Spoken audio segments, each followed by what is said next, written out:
Ayun, teka, alamunin mo. Oh. Ano ngayon? Tapos sasabihin, pag kasi may kailangan sa akin, ikaw ang mangangailangan sa kanya. Ikaw dalawang manok, yung kite. Nakapasan. Uy, mas lalo yung kiti ko doon sa loob. Yun. Hindi mo yun, hinahalim-himan. Maging lukarit na yung ina. Yung mga ibang nagisa, kinain. Mga itlog-itlog, kinain. Iniwan na, kay tagal-tagal sa may mangga doon. Sa may bukas yung mangga. Sino na ngayon ni Idong? Ilagaan yung eka yan namayang gabi o bukas. Pilagay mo lang ako dyan. Ayun, sa may drawer. Hindi na yun. Tapos nung nailaga mo na ba eka itlog? Ilalaga pa lang. Tignan ko, linagay ko na sa tubig. Sa tubig. May nakalutang yung dalawa. Ay, siya. Ay, pitina.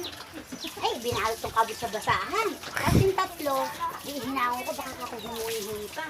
Hindi naman humuhuni yung tatlo. Kinaumagaha, hindi ko na, ganon. Ilinagay ko muna sa basahan yun. Nung gabi, katabi ko, binalot ko sa basahan. Abay, nung madaling araw nakatulugan ko Abay, nakawala kasi sila sa basahan at yung itlog na biyak. Dalawa na sila. Tapos nagpisa ng basahan. Nilagyan ko na din yung mga gagawin. Dinagos yung basahan na ganyan. Ayun ba yan doon sa Miana? Oo. Ngayon, binila ko sila ng kot. Nakakay sila. Ngayon, ega na idong. Ba't ega, hindi nyo pa nilalaga ito itlog? Yala. Tatlo na lang. Ilasan na ega yung dalawa. Abay, napisa ka ako yung dalawa. Itlog ay kitin. Nung daw ilalaga, inigil na ko ilaga mo. Ilalaga daw ng itong NN. May naririn, Ate Nita. Nung ganda ng kabanatuan. Ate Nita. Inaga ko eka itlog Pero bago ko eka ilagay sa kasiraw. Minisip ko eka ang puti. Inilaga mo ba? Oo, ano lang kinain na ng eka niya ko ito. Kinain ng bata. Kada-aga mo. Sabi nga ko dinaya. Hindi mo ko dinaya yung ginawa ko. Yung sample lang. Naririnig na pala ko yung niluto pa. Niluto pa. Normal ka talagang jewel. Normal.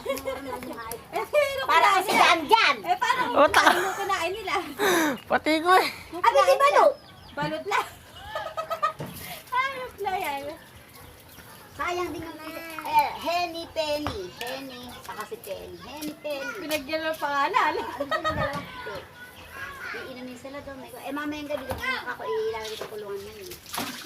Palalakihin ko yun. Ang gaganda nila eh. Abi, ganun pala yung itlog. Kabod na lang nabibiyak na gano'n. Doon ka mababasakan. Nabibiyak na gano'n. Nabiyak kay kabod na lang lumabas na eh. Katabihin ko kaya ako ito habang buhay. So kaya lang baka naman magkaisa sila doon. Kasi ina yung kiting ano, yung puti. Oo, yung